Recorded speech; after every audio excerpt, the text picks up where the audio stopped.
નમસ્કાર, આપ જોઈ રહ્યા છો ICB 24 ન્યૂઝ. જોઈએ આજના સમાચાર.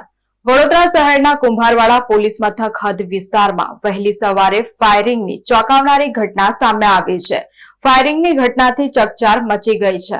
શહેરના કુંભારવાડા પોલીસ મથક હદ વિસ્તારમાં વહેલી સવારે ચોંકાવનારી ફાયરિંગની ઘટના સામે આવી છે. નશાકીય પદાર્થોનું વેચાણ અને લોકોને હેરાન કરવા સહિત લુખ્ખાગીરી બંધ કરવાનું કહેતા ફરિયાદી સહિત 3 લોકો પર આરોપીઓએ 4 રાઉન્ડ ફાયરિંગ કરતા મામલો ગરમાયો હતો. જોકે આ ઘટનામાં કોઈ જાનહાનિ થઈ નથી, પરંતુ ફાયરિંગ થતા આસપાસના વિસ્તારના લોકોમાં ભયનો માહોલ જોવા મળ્યો હતો. આ મામલે પોલીસે કેટલાક આરોપીઓને રાઉન્ડ અપ કરી વધુ કાર્યવાહી હાથ ધરી છે. આ અંગે એસપી એન્ડ્રુ મેકવાને જણાવ્યું હતું કે સાજિદ નજીબુદ્દીન શેખની ફરિયાદ મુજબ રાત્રે લગભગ 3:30 વાગ્યાની આજુબાજુ કુંભારવાડા રામરાજ હોટેલની નીચેના ઢાળના ખાંચામાં એક ફાયરિંગની ઘટના બની હતી, જેમાં ફરિયાદીએ જણાવ્યું હતું કે સુફિયાન સિકંદર ખાન પઠાણ અને તેના અન્ય સાથીઓએ ફરિયાદી ઉપર ફાયરિંગ કર્યું હતું. આ ફાયરિંગ તેઓએ જૂની અંગત અદાવતના કારણે થયું છે, જેથી પોલીસ દ્વારા તાત્કાલિક સ્થળ ઉપર પહોંચી જઈને કાર્યવાહી કરવામાં આવી હતી. ફરિયાદ નોંધીને તપાસનો ધમધમાટ તેજ કરી દેવામાં આવ્યો છે. મુખ્ય આરોપીને શોધી કાઢીને ડિટેન કરવામાં આવ્યા અને તપાસ હાલ ચાલુ છે.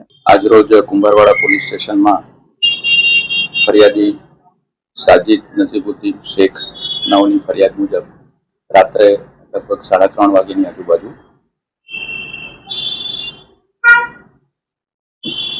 કુંભારવાડા રામરાજ હોટેલની નીચેના ઢાળમાં ખાંચામાં એક ફાયરિંગની ઘટના બનેલ, જેમાં ફરિયાદીએ જણાવેલ કે સુફિયાન સિકંદર ખાન પઠાણ અને તેના અન્ય સાથીઓએ ફરિયાદી ઉપર ફાયરિંગ કરેલ.